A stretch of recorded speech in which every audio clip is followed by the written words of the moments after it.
m'appelle Bassem Mejri, j'ai 42 ans et je suis entrepreneur, professeur à MBWay. Je suis devenu formateur parce qu'en fait j'ai toujours eu la passion de partager mes connaissances. Depuis tout jeune, je donnais déjà des cours particuliers en mathématiques. Et donc voilà, c'est cette passion-là qui m'a poussé à transmettre, à partager, à donner, à former, éduquer, etc. Alors, c'est très important de diffuser cet esprit entrepreneurial parce qu'en fait, ça manque beaucoup en France. On est vraiment en retard sur cette question-là, notamment de l'éducation financière et des finances personnelles. Donc, j'essaie vraiment d'inculquer aux étudiants, aux élèves, quels qu'ils soient, que l'entreprise, c'est pas mal. Que l'argent en soi, c'est pas mal parce qu'on peut en faire beaucoup de choses qui sont positives. On peut aider les autres, on peut faire des choses qui sont caritatives, on peut faire de la philanthropie, on peut monter des projets, on peut s'épanouir. On peut vraiment développer sa passion et sa vocation à travers tous ces moyens-là.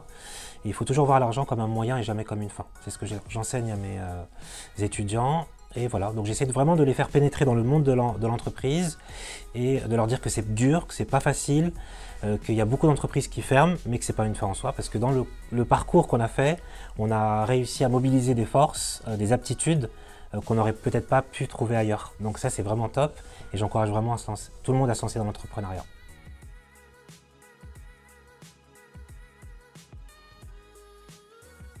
L'humilité, c'est la première qualité, je crois, qui est la plus importante et qui manque le plus actuellement. La deuxième capacité, c'est d'analyser. On n'arrive plus à analyser, on a trop d'informations. Comme on voit maintenant, il y a YouTube Short qui fonctionne très bien, donc on fait toute la journée, on est en train de scroller, on a plein de trucs, des fois des vidéos drôles, moins drôles, machin.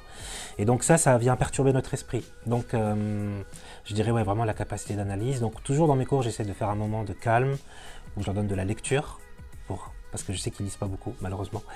Et vraiment, j'essaye de leur donner un autre point de vue, d'échanger avec eux, de faire des débats, qu'ils me proposent leurs idées, qu'on en discute, qu'on se challenge, etc. Donc vraiment quelque chose de vraiment ouvert sur les autres et de pratique.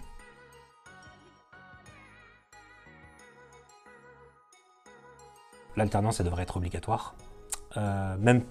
Même avant, même dès le lycée, il y a des pays comme en Scandinavie ou en Norvège où les lycéens ils participent vraiment à la vie active de la commune, de la communauté là où ils sont.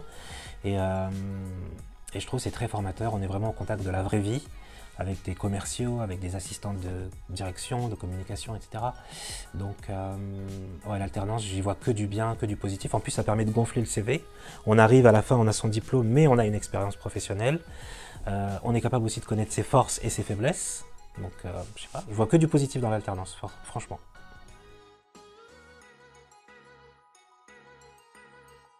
Alors, ça va contredire ce que j'ai dit tout à l'heure, mais c'est pas grave. L'ambition, c'est la première qualité. La deuxième, c'est la soif de liberté, parce que quand on est entrepreneur, on fait ce qu'on veut. Maintenant, avec Internet, on peut travailler de là où on veut. Donc ouais, l'ambition, la soif de liberté, l'envie de réussir, la motivation, et puis travailler beaucoup. Surtout au début de l'entreprise, comme elle a besoin de décoller cette entreprise-là, il faut la mettre sur la rampe de lancement. Il faut une forte force pour la déplacer, pour la faire vraiment décoller, et il faut beaucoup de travail. Il faut s'entourer aussi de bonnes personnes. Si on réunit tous ces ingrédients-là, en principe, et si vraiment c'est notre vocation, c'est quelque chose qui nous passionne, franchement, on devrait vraiment réussir. Le meilleur conseil que moi j'aurais voulu recevoir et que je donne souvent, c'est vraiment d'entreprendre dans un domaine qui nous passionne. Parce qu'en fait, entreprendre, c'est compliqué. Des fois, ça engage notre responsabilité financière, patrimoniale, familiale, parce qu'on ne voit plus trop ses proches. C'est vraiment des semaines à 70-80 heures de travail effective.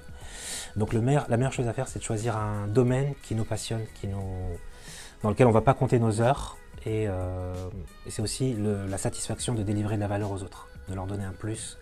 De les aider, de leur proposer des solutions qui sont pratiques pour eux, d'avoir cette satisfaction-là, d'avoir des retours, dire voilà, telle chose, votre livre, par exemple, moi je suis éditeur d'ouvrages, ça m'a aidé, ça m'a permis d'avancer. C'est une satisfaction qui est mieux que la récompense financière en fait en soi.